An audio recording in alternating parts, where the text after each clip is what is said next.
ABC 6 News 11 at 11 starts right now. You know, I've never seen a team improve like this throughout a season. A hero's welcome home for the Fairhaven High School football team after winning the Super Bowl at Gillette Stadium today. We'll hear from the overjoyed players, coaches, and parents. Plus, Cranston police arresting a man threatening to shoot officers, where it happened, and what we know. And if you're still raiding the fridge for those Thanksgiving leftovers, it's really time to stop. We'll explain why you're rolling the dice at this point. We'll get to those stories shortly, but first tonight at 11 at 11, we're tracking breaking news out of Johnston. A house fire in Johnston has been a real challenge for firefighters, with flames shooting out of the roof for more than an hour. Thanks for joining us tonight. I'm John DeLuca. And I'm Tiffany Murphy. ABC 6 News reporter Josh Kerman joins us live. And Josh, you spoke with neighbors about what they saw this evening. Tiffany, it's still a very active scene here on Simmonsville Ave in Johnston. Smoke and flames coming from what we were told is a two-story home here, the roof here, over the last few hours. Now, calls came in for a house fire earlier this evening, and the response has stayed pretty active ever since. Now, I had spoken with neighbors earlier, but just in the last few moments, the fire chief coming over with details saying that his crews have been unable to get inside of the building due to the fire. Two families have been displaced in this, and a pet is possibly still trapped inside. We were told they believe one of the residents was on oxygen, which may have contributed to this fire continuing as long as it has. Now, they are still waiting for this. Once they are able to get inside, they'll be working with the state fire marshal to do an assessment of the house and an investigation. We were told they don't believe that the house is livable at this point, calling it a total loss. Now, as I mentioned, two families displaced by this. We were told that the Red Cross is on their way to assist with this. We were told no injuries to anyone involved in this response. Right now, they are still just waiting, trying to deal with this as fires continue to kind of spark out and smoke continues to billow from this home in Johnston. Now, crews are still in there, and we will have any updates as this coverage continues on air and online on ABC6.com. For now, live in Johnston, Josh Kerman, ABC 6 News. Thanks, Josh. New at 11 o'clock. A man barricaded himself inside of an apartment, threatening to shoot police in Cranston. This was the scene just a couple of hours ago. Eventually, that man came out peacefully. The chief tells us it happened inside of a second-floor apartment on Pontiac Ave. Our ABC 6 News crews on scene saw an arrest being made. Cranston police tell us that investigation continues tonight. Well, the car went right off the road and into a pond in Warwick tonight. This was the scene just after 9 o'clock on Arnold's Neck Drive. The water reaching the windows of that vehicle. Police on the scene tell ABC 6 News no one was hurt, and a tow crew was getting ready to pull that vehicle out of the pond. We reached out to Warwick Police for more information on how this happened. We'll update you on air and online when we hear back. We're hearing from one of the Palestinian students shot in a weekend attack in Vermont. 20-year-old Kenan Abdal Hamid, one of 3 Palestinian college students who were wounded, described the surreal moments in quiet Burlington. He says he ran to 2 different houses for help after the shooting, and at one point, he thought both of his friends were dead.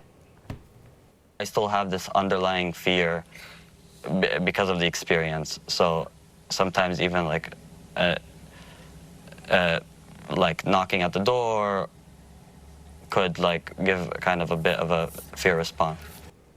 The suspect, Jason Eaton, has pleaded not guilty to 3 counts of attempted second-degree murder. Police are investigating whether this was a hate crime. As we've reported previously, one of the other students shot was a Brown University junior. Trending now at 11 o'clock, the Fairhaven Blue Devils are riding high tonight after winning what was really an exciting state championship game earlier today at Gillette Stadium. Yeah, the team got a parade as their send-off this afternoon to Foxborough and then returned to an elated crowd of supporters.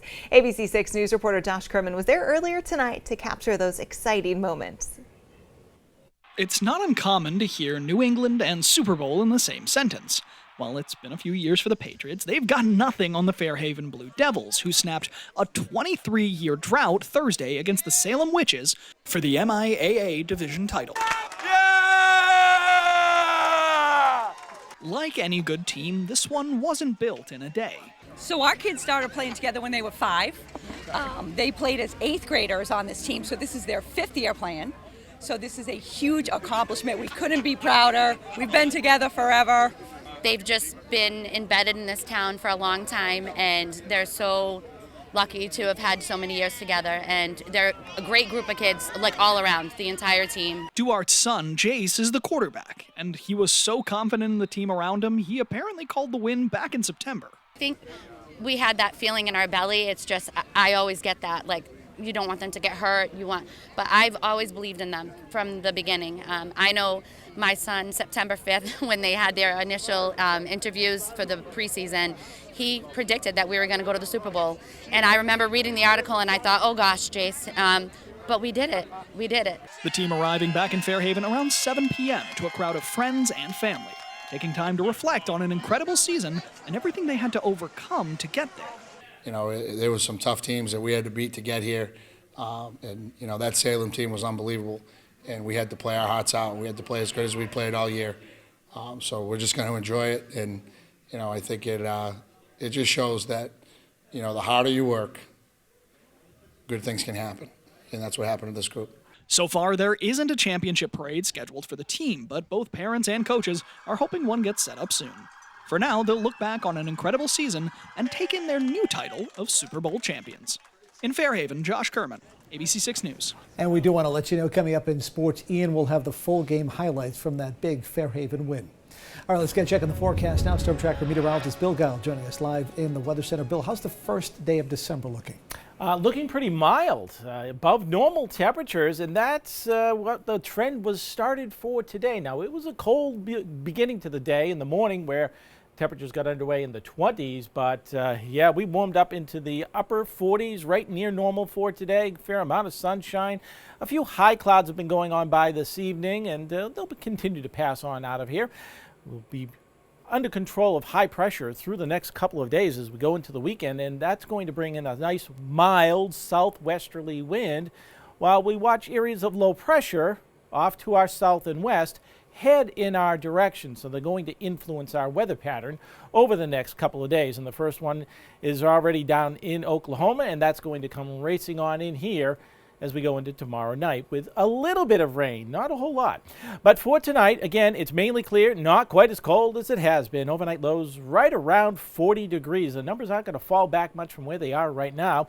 And with the mainly clear conditions, it's a good opportunity, hopefully, if we start to see some of the aurora borealis begin to show up, for the chance to get a chance to view these northern lights. So you want to be away from any city light pollution. And yeah, the rare opportunity that the fact that it could be seen as far south as Rhode Island is hopefully something we can take advantage of overnight tonight, late night viewing perhaps.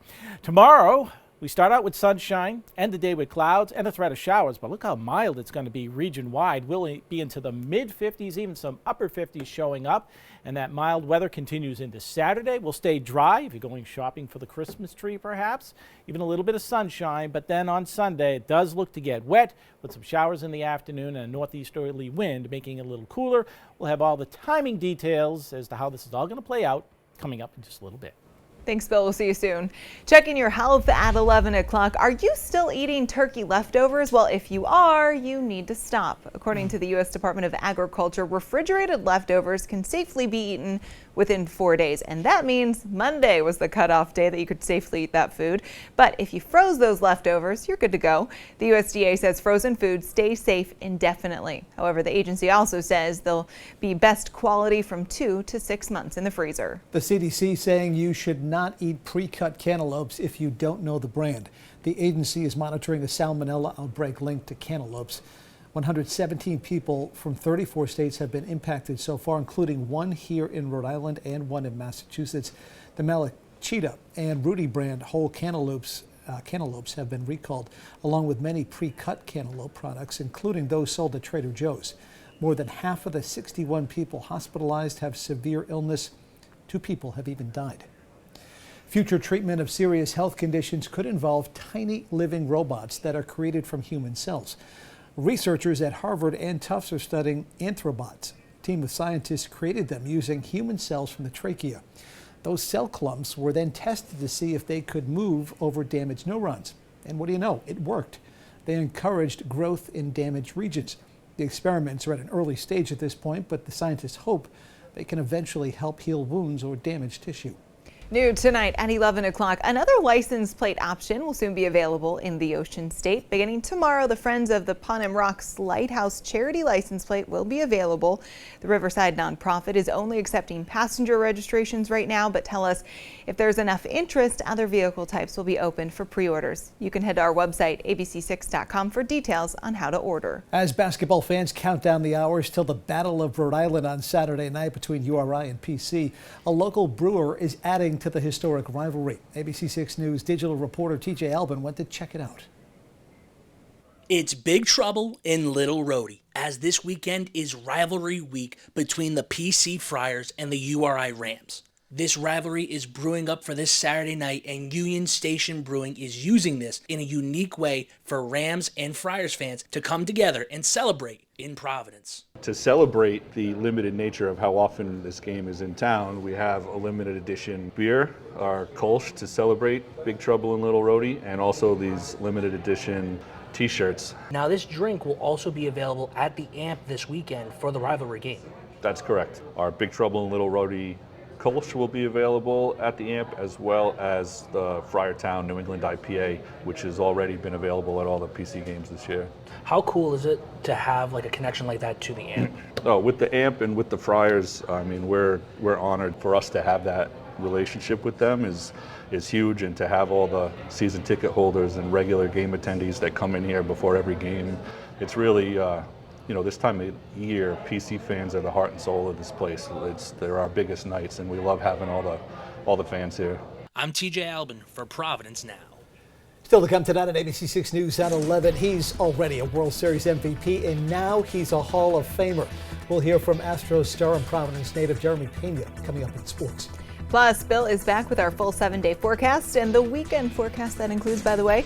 We'd love for you to contribute to our local news app. If you're out and about getting ready for the holidays, take a video, share it with us in the lifestyle tab on our app. All you have to do is go to your app store and download the Providence Now local news app. You're watching ABC6, Southern New England's trusted news source.